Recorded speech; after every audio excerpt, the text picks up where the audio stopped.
Hi hello friends, ಎಲ್ರಿಗೂ ನಮಸ್ಕಾರ. Friends, ಇದು ಊರಿಂದ ಬಂದ ಮೇಲೆ ನೆಕ್ಸ್ಟ್ ಡೇ ವ್ಲಾಗ್ನ ಸ್ಟಾರ್ಟ್ ಮಾಡ್ತಿದ್ದೀನಿ. ಮಳೆ ಅಂದರೆ ತುಂಬ ಮಳೆ ಬರ್ತಿತ್ತು ಫ್ರೆಂಡ್ಸ್. ಬಟ್ಟೆ ಎಲ್ಲ ತುಂಬ ಇತ್ತು, ಅದಕ್ಕೋಸ್ಕರ ಎಲ್ಲ ವಾಶ್ ಮಾಡಿ ಹಾಕಿದ್ದೆ. ಅಷ್ಟರಲ್ಲಿ ಮಳೆ ಬಂತು. ಇನ್ನೂ ಒಣಗಿರಲಿಲ್ಲ, ಅದಕ್ಕೋಸ್ಕರ ಏನು ಬಟ್ಟೆ ತೆಗಿಯೋಕ್ಕೆ ಹೋಗಲಿಲ್ಲ. ಇದಕ್ಕಿದ್ದಾಗೆ ಜೋರಾಗಿ ಮಳೆ ಬಂದು ಹೋಯಿತು.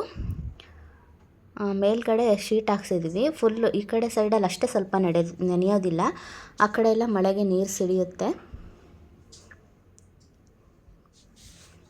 ಫ್ರೆಂಡ್ಸ್, ಮತ್ತೆ ನನ್ನ ವ್ಲಾಗ್ನ ಸಂಜೆ ಸ್ಟಾರ್ಟ್ ಮಾಡ್ಕೊಳ್ತಿದ್ದೀನಿ. ಇವಾಗ ಅಡುಗೆ ಮಾಡಬೇಕು. ಬೆಳಗ್ಗೆಯಿಂದ ಫುಲ್ಲು ಬಟ್ಟೆ ಒಣಗಾಕೋದು ತೆಗಿಯೋದು ಇದೇ ಆಗೋಯ್ತು.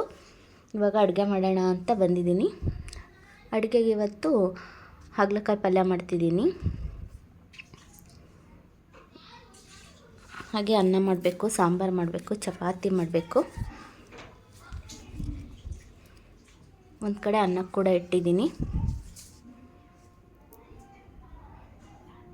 ಅನ್ನ ಕೂಡ ಆಯಿತು. ಇವಾಗ ಇಲ್ಲಿ ಬೆಂಡೆಕಾಯಿ ಚಟ್ನಿ ಮಾಡಿಟ್ಟಿದ್ದೀನಿ. ಹಾಗೆ ಚಪಾತಿಗೆ ಹಿಟ್ಟು ಕೂಡ ಕಲಸಿಟ್ಟಿದ್ದೀನಿ.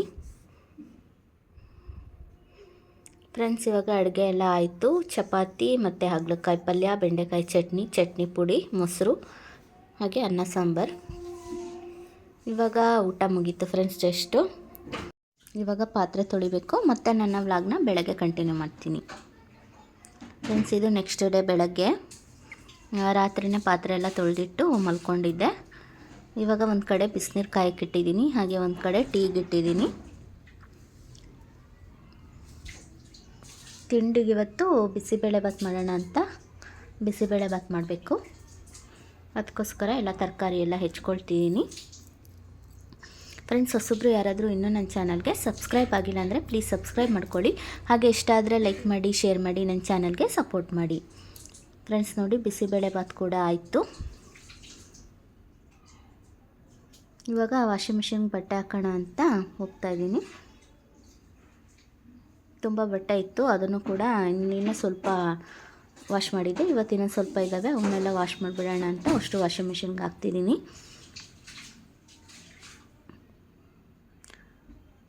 ಇವತ್ತು ಮೋಡ ಇದೆ, ನೋಡಬೇಕು ಮಳೆ ಬರುತ್ತೋ ಬಿಸಿಲಿರುತ್ತೋ ಅಂತ. ಬಟ್ಟೆ ಅಂತೂ ತುಂಬ ಇದ್ದಾವೆ ಫ್ರೆಂಡ್ಸ್ ಒಣಗಿಸೋವು. ನಿನ್ನೆ ಹಾಕಿದ್ದೆಲ್ಲ ಒಣಗೇ ಇಲ್ಲ ಇನ್ನೂ. ಇವಾಗ ನಾನು ತಿಂಡಿ ತಿನ್ನೋಣ, ವಾಷಿಂಗ್ ಮಿಷಿನ್ಗೆ ಬಟ್ಟೆ ಹಾಕಿ ಅಂತ ಬಂದೆ. ತಿಂಡಿ ಆದಮೇಲೆ ಮತ್ತೆ ನಾನು ಅಡುಗೆ ಮಾಡೋದಕ್ಕೆ ಬಂದೆ. ಮೊದಲು ಅಡುಗೆ ಮಾಡಿ ಇಟ್ಕೊಬಿಡೋಣ ಅಂತ. ಅಡುಗೆಗೆ ಇವತ್ತು ಚಿಕನ್ ಸಾಂಬಾರು ಮಾಡೋಣ ಅಂತ ಅದಕ್ಕೋಸ್ಕರ ಎಲ್ಲ ಹೆಚ್ಕೊಳ್ತಿದ್ದೀನಿ. ಸಾಂಬಾರೆಲ್ಲ ಮಾಡಿಟ್ಬಿಟ್ರೆ ಆಮೇಲೆ ಬಟ್ಟೆಗಳೆಲ್ಲ ಒಣಗಾಕಿ ಬಟ್ಟೆ ಎಲ್ಲ ಮಡ್ಚೋ ತುಂಬ ಇದ್ದಾವೆ. ಅದಕ್ಕೋಸ್ಕರ ಮೊದಲು ಅಡುಗೆ ಕೂಡ ರೆಡಿ ಮಾಡ್ಕೊಳ್ಳೋಕ್ಕೆ ಎಲ್ಲ ಹೆಚ್ಕೊಳ್ತಿದ್ದೀನಿ. ನಾನು ಇವಾಗ ಮಸಾಲೆ ರುಬ್ಕೊಳ್ತಿದ್ದೀನಿ.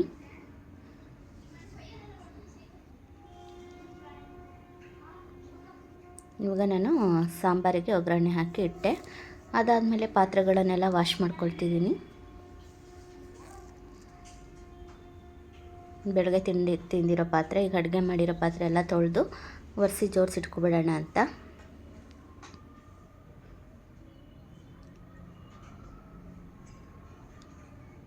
ಫ್ರೆಂಡ್ಸ್, ಪಾತ್ರೆ ಕೂಡ ಎಲ್ಲ ವಾಶ್ ಮಾಡಿದೆ. ಅಡುಗೆ ಕೂಡ ಆಯಿತು. ಅನ್ನ ಮಾಡಿದ್ದೀನಿ, ಹಾಗೆ ಚಿಕನ್ ಸಾಂಬಾರು ಕೂಡ ಆಯಿತು. ಆಮೇಲೆ ಮುದ್ದೆ ಮಾಡ್ಕೊಳ್ಳೋಣ ಅಂತ ಬಿಸಿದು ಇಷ್ಟು ರೆಡಿ ಮಾಡಿ ಇಟ್ಟಿದ್ದೀನಿ. ಮೊಟ್ಟೆ ಕೂಡ ಬೇಯಿಸಿಟ್ಟೆ. ಅಷ್ಟರಲ್ಲಿ ಬಟ್ಟೆ ಕೂಡ ಒಂದು ಸಲ ವಾಶ್ ಆಗಿತ್ತು, ಇನ್ನೊಂದು ಸಲನೂ ವಾಶ್ ಮಾಡಿಟ್ಟಿದ್ದೆ. ಇವಾಗ ಹೋಗಿ ಒಣಗಾಕಬೇಕು. ಅಷ್ಟರಲ್ಲಿ ನೀರು ಬಿಟ್ಟಿದ್ದರು. ಪೈಪ್ ಟ್ಯಾಂಕಿಗೂ ಹಾಕ್ಬಿಟ್ಟು ಟ್ಯಾಂಕ್ ತುಂಬಿದ ಮೇಲೆ ಡ್ರಮ್ ಕೂಡ ಇಟ್ಟಿದ್ದೀನಿ ಒಂದು. ಆ ಡ್ರಮ್ನು ಕೂಡ ತುಂಬಿಸ್ಬಿಟ್ಟು ಬಟ್ಟೆ ಒಣಗಾಕೋಣ ಅಂತ ಬಂದೆ. ಎಲ್ಲ ಬಟ್ಟೆನ ಸ್ವಲ್ಪ ಒಳಗಡೆ ತೆಗ್ದು ಹಾಕಿದ್ದೀನಿ. ಇವಾಗ ಸ್ವಲ್ಪ ಬಿಸಿಲಿದೆ, ಅದಕ್ಕೋಸ್ಕರ ಎಲ್ಲ ಒಣಗಾಕಬೇಕು. ಶೀಟ್ ಹಾಕ್ಸಿದ್ದೀವಲ್ಲ, ಬಿಸಿಲು ಕೂಡ ಜಾಸ್ತಿ ಬರೋದಿಲ್ಲ, ಗಾಳಿಗೆ ಒಣಗ್ತವೆ. ಇಷ್ಟು ಬಟ್ಟೆನೆಲ್ಲ ರೂಮಲ್ಲಿ ಒಣಗಾಕಿದ್ದೀನಿ. ಸ್ವಲ್ಪ ಹಸಿ ಇದ್ವು, ಅದಕ್ಕೋಸ್ಕರ ಮೇಲ್ಗಡೆ ರೂಮ್ ಇದೆಯಲ್ಲ ಅಲ್ಲೆಲ್ಲ ಬಟ್ಟೆ ಒಣಗಾಕೋಕ್ಕೆ ಅಂತಲೇ ಹಗ್ಗನ ಕಟ್ಟಿ ಬಿಟ್ಬಿಟ್ಟಿದ್ದೀನಿ. ಎಲ್ಲ ಫ್ರೆಂಡ್ಸ್, ಇವತ್ತಿನ ವ್ಲಾಗ್ನ ಇಲ್ಲಿಗೆ ಎಂಡ್ ಮಾಡ್ತಾಯಿದ್ದೀನಿ. ಮತ್ತೆ ಹೊಸ ವಿಡಿಯೋದೊಂದಿಗೆ ಸಿಗ್ತೀನಿ. ಅಲ್ಲಿವರೆಗೂ ಟೇಕ್ ಕೇರ್, ಬಾಯ್.